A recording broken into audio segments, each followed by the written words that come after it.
მოწამლისას უმეტეს შემთხვევაში ხდება სისხლის სიბლანტის შეცვლა.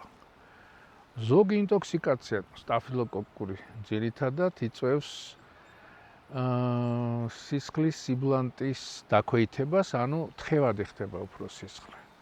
მაგრამ ყველაზე ხშირად ადამიანი იწამლება პარაზიტებისაგან, ეს ლამბლე იქნება თუ ტრიხამონა. და მათი შხამი იწვევს სიზარღვების კაპილარების მსხვერპლობას. ამიტომაც ორგანიზმი თავს იცავს იმითი, რომ სისხლი ხდება უფრო ბლანტი, რომ თუ მოხდა კაპილარის დაზიანება, იქვე გააკეთოს თრომბი და სისხლისგან არ დაიცალოს, სისხლი არ დაკარგოს. შედეგად ქვედა, ანუ დიასტოლური წნევა იწევს მაღლა, უახლოვდება სისტოლურს, ანუ აი ზედა წნევას. და ამის გამო ხშირად ხდება ინსულტები, ინფარქტები და მსგავსი ანატომიური, ესე ვთქვათ, დაზიანებები.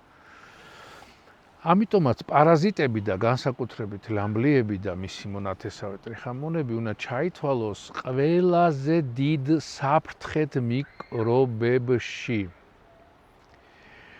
და აუცილებელია გაზაფხულს შემოდგომას ანტიპარაზიტარული პროფილაქტიკა.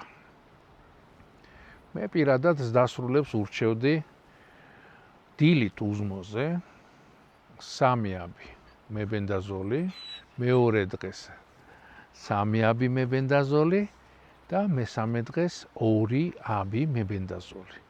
2 კვირის შემდეგ ბოლო მიღებიდან გასამეორებელია ეს კურსი. იყავით ჯანმრთელი.